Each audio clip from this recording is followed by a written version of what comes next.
বাপ বেশি না, বেশি বাপ। কাম সারছে। আপনি কি আমার থ্রেট দিতেছেন? কি রে ভাই, আমার থ্রেট দিবা লাগছে। আপনি কি জানেন আমি কিরা?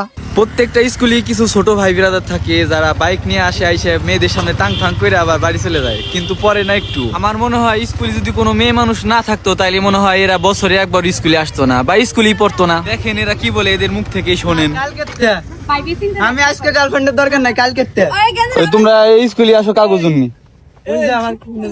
এরা হচ্ছে আমাদের স্কুলের রত্ন, এদের জন্য এসব ছেলেরা আসে, আর নাহলে এরা ক্লাস করতো না।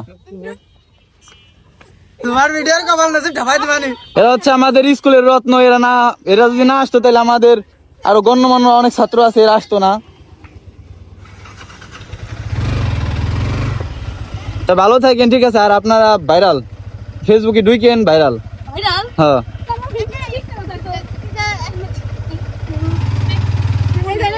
বাপ বেশি না, বেশি বাপ। কাম সারছে। আপনি কি আমার থ্রেট দিতেছেন? কি রে ভাই, আমার থ্রেট দিবা লাগছে। আপনি কি জানেন আমি কিরা? যাই হোক ভাই, কেউ কিছু মনে করেন না, আমরা একই স্কুলে পড়াশোনা করি, আমরা সবাই ভাই বোন। এতক্ষণ মজা করতেছিলাম আমরা সবাই। আর মাত্র 3 মাস পর আমাদের পরীক্ষা। আর এইভাবে যদি আমি ঘুরে বেড়াই আর ভিডিও করে বেড়াই তাহলে তো আমি নিশ্চিত ফেল করব। এই জন্য পড়াশোনা করি ভাই, লাইফে অনেক কিছু করা লাগবে। আর ভিডিও করে তো আর কোনো কিছু করা যাবে না জীবনে। তারপরেও যতটুকু সময় পাবো পড়াশোনার মাঝে ততটুকু করার চেষ্টা করব। আজকের ভিডিওটাই পর্যন্তই ছিল। সবাই ভালো থাকেন আর একটা ফলো দিয়ে পাশে থাকেন আমার। তো পরবর্তী ভিডিওতে দেখা হইতেছে। সবাই ভালো থাকেন, আল্লাহ হাফেজ।